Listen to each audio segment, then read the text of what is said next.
آپ کا بہت بہت سواگت ہے کون بنے گا ڈالر پتی۔ کورونا وائرس بیسیکلی ایک انفیکشن ہے جو کہ ایک وائرس کی وجہ سے ہوتا ہے، اور پہلے بھی اس کی کافی ساری قسمیں جو ہیں وہ انسانوں میں مختلف بیماریاں پھیلانے کا باعث بن چکی ہیں۔ اس کی کامن علامات میں بخار، تھکاوٹ، خشک کھانسی، جسم میں درد، ناک کا بند ہونا، ناک کا بہنا، گلا خراب اور پیچس ہو سکتی ہیں۔ کچھ لوگوں کو یہ بیماری ہوتی ہے لیکن وہ ان کی علامات ظاہر نہیں کر سکتے۔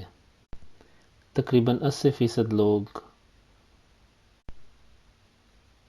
کسی خاص علاج کے بغیر ٹھیک ہو جاتے ہیں۔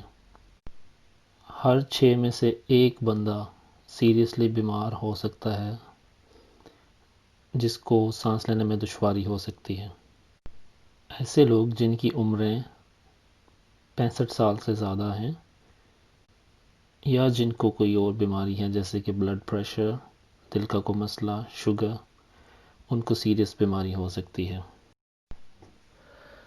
یہ ایک بیمار آدمی سے دوسرے بیمار آدمی میں پھیل سکتا ہے۔ جب ایک متاثرہ شخص کھانسی کرتا ہے یا چھینکتا ہے تو اس کے منہ یا اس کے ناک کے اندر سے یہ جراثیم نکل کے ان ساری جگہوں پہ جا سکتا ہے جہاں تک اس چیز کا اثر پہنچ سکتا ہے، کھانسی کا یا چھینکنے کا۔ یہ وہ چیزیں بھی ہو سکتی ہیں جیسے کوئی ٹیبل ہے یا کرسی ہے، یا وہ کوئی اور انسان بھی ہو سکتا ہے اگر ڈائریکٹ کھانسی اور چھینک کا اثر اس پہ پڑتا ہے۔ پھر جو ایک صحت مند انسان ہے وہ اگر ان چیزوں کو ٹچ کرتا ہے تو وہ وائرس اس کو لگنے کا وہاں سے امکان زیادہ ہوتا ہے۔ اس لیے عام ہدایت یہ کی جاتی ہے کہ تقریباً متاثرہ شخص سے 3 فٹ کے فاصلے پہ رہا جائے تو مناسب ہوتا ہے۔ یہ ہوا کے ذریعے نہیں پھیلتا بلکہ یہ سانس کی نالی سے، منہ سے یا ناک سے نکلنے والے چھوٹے چھوٹے ڈراپلٹس کی صورت میں نکلتا ہے۔ بہت کم لوگوں میں کسی متاثرہ مریض کے فضلے سے بھی یہ پھیل سکتا ہے، لیکن ایسے لوگوں کی تعداد بہت کم ہے۔ اس سے بچنے کا سب سے پہلا طریقہ یہ ہے کہ آپ اپنے ہاتھوں کو بڑے اچھی طریقے سے صاف کریں، اور صاف کرنے کے لیے ضروری ہے کہ آپ صابن اور پانی کا استعمال کریں۔ اور دوسرا طریقہ ہینڈ سینیٹائزرز کا استعمال ہے جس کے اندر کچھ ایسے کیمیکلز ہوتے ہیں جو کہ وائرس کو کل کر سکتے ہیں۔ دوسرا طریقہ یہ ہے کہ کوئی بھی انسان جو کہ کھانسی یا چھینک رہا ہو اس سے آپ 3 فیٹ کے فاصلے پر یا 1 میٹر کے فاصلے پر رہیں، اس سے جراثیم پھیلنے کے چانسز بڑے کم ہو جاتے ہیں۔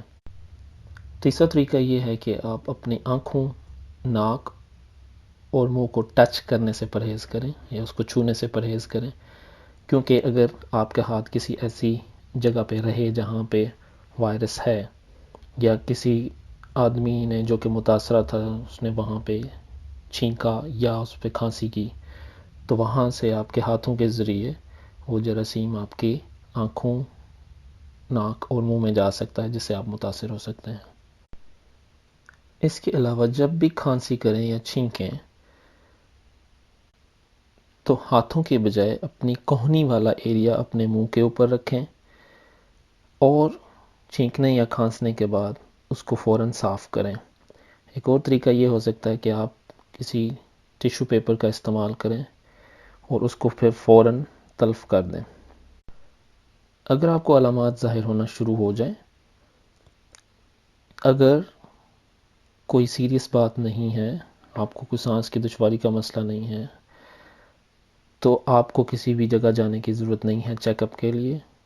آپ نے اپنے آپ کو گھر میں رکھنا ہے اور کوشش کریں کہ لوگوں سے علیحدہ رہیں۔